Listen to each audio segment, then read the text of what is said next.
Chair, can I ask a supplementary to yours? The TWG that you're referring to, just so that we can perhaps take this to CASA this afternoon, is that a particular TWG or is there only one? Can you just help me out there? No, Senator, the primary consultation mechanism CASA now uses, and I do know a little about it because I wrote the original discussion paper to get CASA to focus on this, is the Aviation Safety Advisory Panel. And depending on what issues are before the ASAP, as it's called, they will then, through their head of power, create a technical working group for a specific issue. The way it's worked out is that there are technical working groups essentially for each of the regulation sets. So there's a TWG for Part 138. There's currently a TWG for Part 61, 141, 142, which is the licensing and training suite. So it's generally targeted at a reg suite. Okay, so which regulation suite are we talking about where within the period since the legislation has passed, there was a, in quotes, consultation and a dissenting report provided? Which suite of regulations? That was the technical working group for Part 138. Okay. And 138 covers all other aerial work that is not included in Part 137, which is aerial application, which is, to put it bluntly, my dung heap.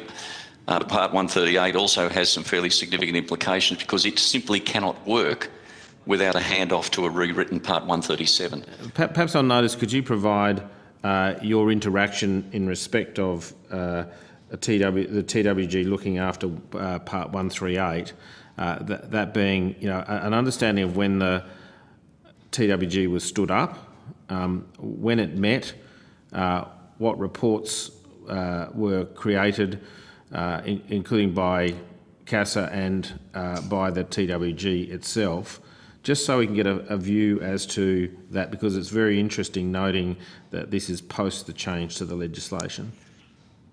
Senator, only too happy to provide that to you. I would suggest I'd have to go and investigate what limitations I'm under as a member of the TWG to release documents that may or may not be CASA's purview. Well, can I just put it to you? Perhaps a letter to a question to CASA would be the same. Sure. Now, just as you answer that question, noting I'm asking that question in effect from derived powers from Section 49 of the Constitution. I would be very interested in any pushback you have from CASA. So I respect that you might you have to go through your processes, but can you also provide any indication from CASA as to what you are not allowed to show us, or what they believe you're not allowed to show us? Yep, certainly, Senator. Thank you. Thank you. Sorry, Chair. That's all right. Good question, Senator Patrick. So, Mr. Hurst, you've raised a number of times the lack of standard management systems within CASA, QA, continuous improvement, etc. Why do you place so much emphasis on systems within CASA? A little bit of background probably helps, Senator. For the last 20 years, I've been, amongst other things in this job, a business coach for the business owners in our industry. We developed a business management system 10 years ago, and we've rolled it out now to approximately 40% of our members who are either accredited or seeking accreditation. So we understand that the power of a system is critical to getting consistency of outcomes. Now, whether that's for a risk management purpose or safety or a quality assurance purpose, systems are quite critical.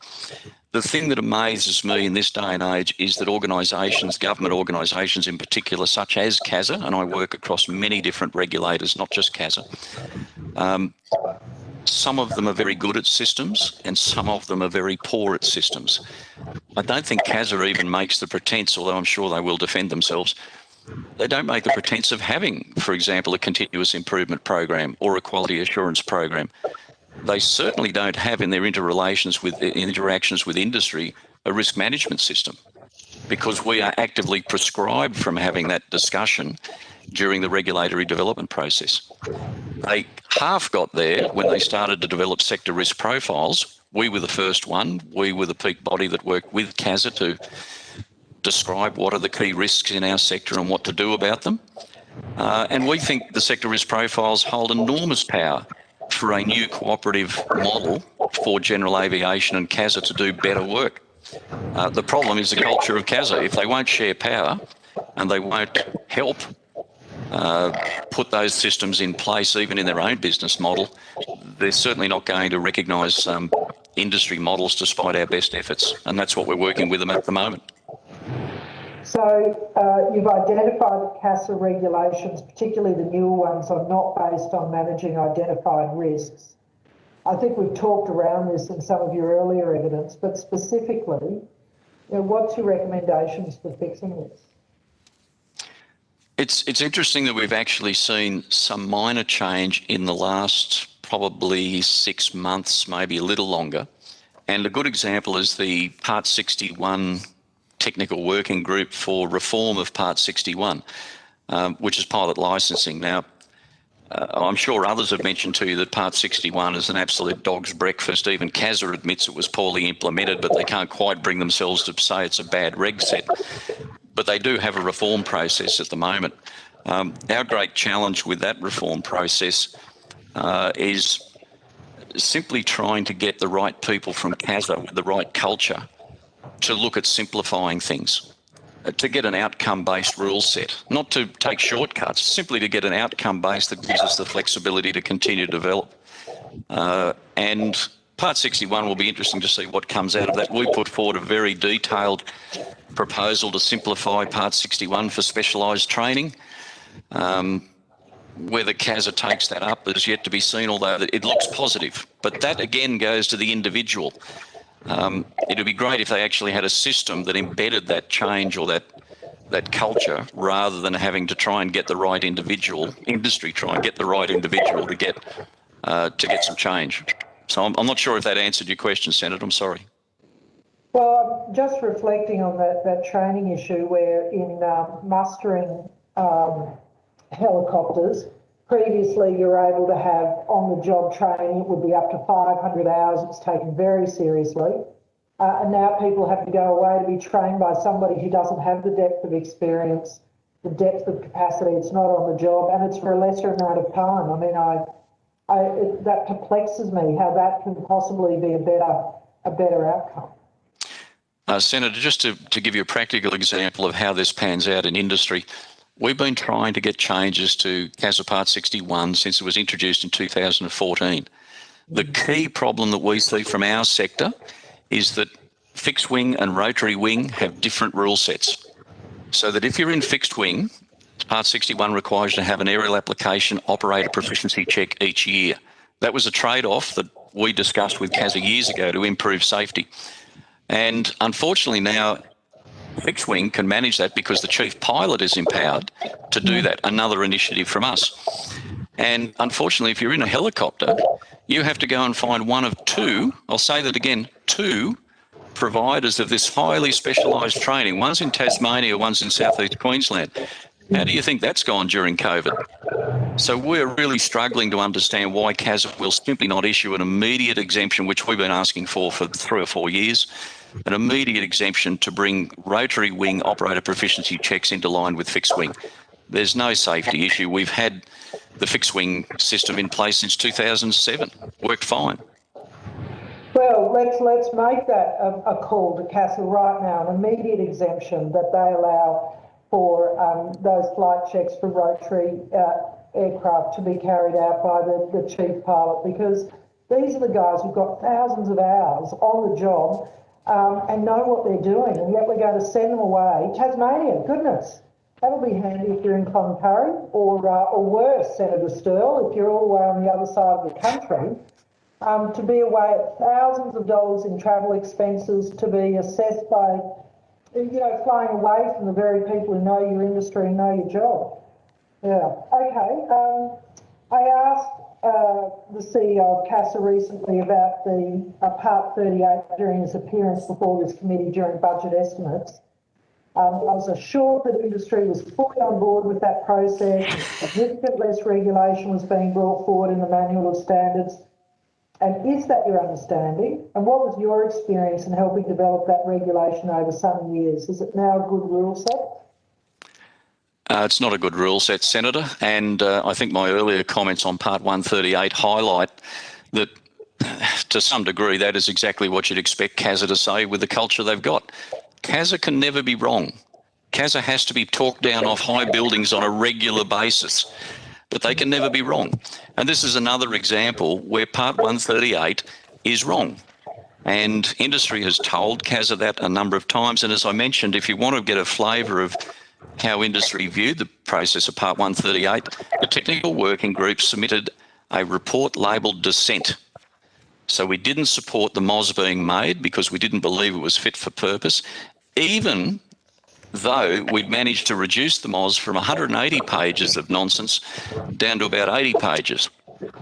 But the problem with 138 rests fundamentally in the regulation suite, where we were never permitted. And remember, I've been on this technical working group consistently for 15 years or thereabouts.